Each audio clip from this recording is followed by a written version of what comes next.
There's been so many releases of games this year that it's just impossible to play every single one of them on the day that they release. So now with the holiday break, I decided it was time for me to go back and catch up to every game that I missed. And I'm so happy I played this one specifically because this game won Best Debut Indie Game at the Game Awards. And as a fan of puzzle games, I was so excited to finally check it out. Cocoon is, in my opinion, the perfect puzzle game.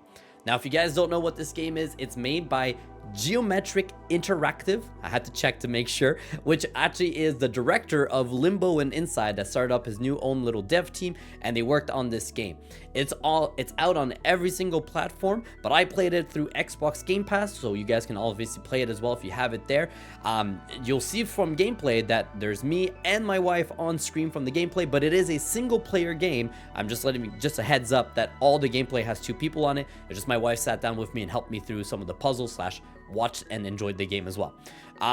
It is a single player game. It's top down and it's all played with only one button. Well, you control the player with the stick, but then one button to interact with everything. And you play this cute little insect buddy. I don't actually know. I don't think he has a name, but you play as this little guy and you have all these orbs. And inside every single time you go into the orbs, they have their own little worlds inside, and there's puzzles to solve and stuff to do in there. And once you solved everything, you can jump back out, and then you can actually use that orb for special abilities that will help you advance through the game as well. Now, as the game obviously goes on further and further, you're going to start mixing the orbs together in a very fun and unique way, where you're going to grab one orb, go into another orb, drop that orb, and then everything gets all crazy and mind-bending because you're going to start realizing that you're in a world within a world, and you got to get them to interact with one another. And every single one of them are different colors, and those colors all have their own little set of themed puzzles that you can solve inside of them. The game is not too long. I think it took me about 4 hours in total to complete, which in my opinion is just a perfect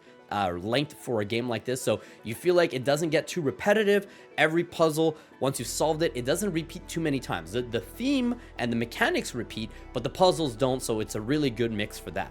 I also really like this game because it wasn't ever too complicated. I never had to check online. I never got stuck for too long. As a puzzle game, you will get stuck every once in a while, and that's the whole point of puzzle games, that you stop there and you're trying to figure out what to do next. But this game, in my opinion, was just a perfect blend of you stop, you look around, it clicks, and then you gotta solve it.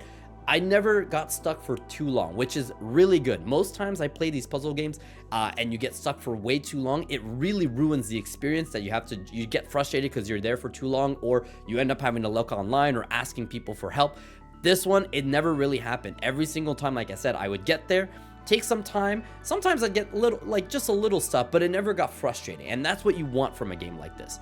Other stuff to talk about, I mean, the art style of this game. It's super simplistic, but it is just so beautiful to look at. Everything, all the worlds, the different colors, you know in which world you're in just by looking at it visually, which is really nice. Helps a lot to keep you in the world, like in the game, so you don't ever get confused as to what's happening or where you're at. The boss fights are actually really fun and very engaging, and again, their own little puzzle, but same idea. You're never gonna feel like you're stuck for a long time with any of the boss fights. I had a lot of fun with every single one of them. Obviously no spoilers, but I think there's about 3 or 4, maybe more, maybe less, about that much, and every single one of them was very unique in that way, and you have to use the orbs that you have and everything you've learned to defeat that boss. I will say as well, like, this is just a personal thing. Story, I don't think there was a story, and if there was a story, I don't know what happened. I saw the cutscene at the end, I was like, oh, okay. I know there's a secret ending. If you find all the there's like collectibles or stuff that you can do that are kind of hidden throughout the world, and if you find all of them, I'm guessing that gives you the secret ending. I didn't find all of them, but I know there is one.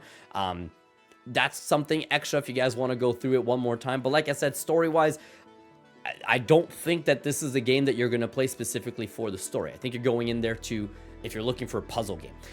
But outside of that, that's not a big deal. Look, all of this to say, it is just a perfect puzzle game. And why I say perfect is, like I said before, you never get stuck for too long. Every single puzzle is really fun to play through. Every single solution makes you feel really smart. You feel like you're a genius when you solve them, which is what you want from a puzzle game like this. And I think that this game is just perfect for puzzle fans and new players. If you're not the biggest puzzle guy, you should definitely at least give it a shot, because it's really simple. You only control with one stick and one button.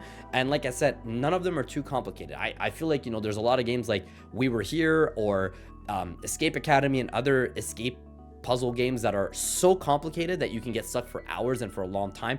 Never happens with this one. This is definitely a very good one in that sense.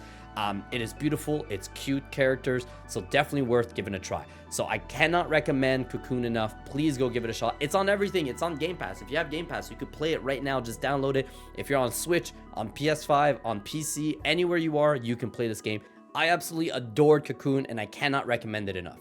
And that's the end of the video. Thank you guys so much for watching. What other games did I miss out in 2023 that you guys think I should check out? Comment down below if it's a puzzle game or not puzzle game. I'd love to know. What games should I review or look at next? Love to hear from all you guys. Make sure to subscribe if you guys like variety content. Give this video a thumbs up and comment down below what you thought of Cocoon and what other games I should play. All right, thanks for watching. Have a good rest of your day. Take care. Bye-bye.